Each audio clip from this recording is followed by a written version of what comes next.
मुंबईत आलेल्या आंदोलकांची खाण्यापिण्याची मोठी अडचण होतीये असा आरोप होतोय।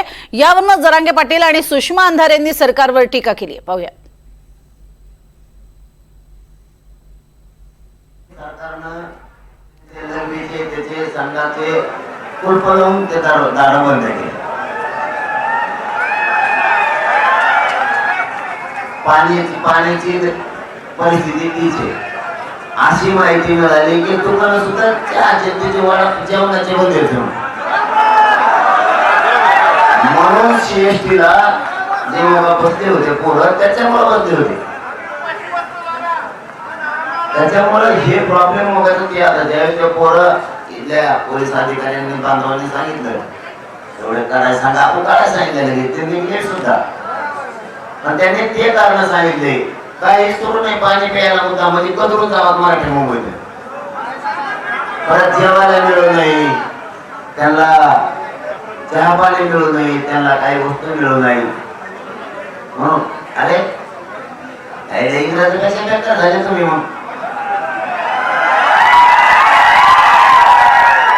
त्यांच्यापासून अति बेकार झाले। मग तुम्ही पाणी उघडं ठेवणार, संडास बाथरूमाचे उघडं ठेवणार, कारण पूर आता हे बघा आलेत म्हणल्यावर तुमचं काम केलं त्यांनी, तुम्ही आम्हाला परवानगीचं सहकार्य केलं तर आम्ही तुम्हाला रोडवर एकही गाडी लावणार नाही।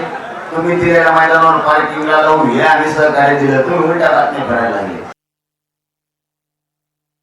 जर आंदोलन स्थळी असणाऱ्या लोकांना काही खायलाच मिळणार नाही अशा पद्धतीने सगळ्या खाऊ गल्ल्या, छोट्या हॉटेल्स, टपऱ्या बंद करून जर त्यांची नाकेबंदी करण्याचा प्रयत्न केला जाईल तर हे अत्यंत वाईट आहे।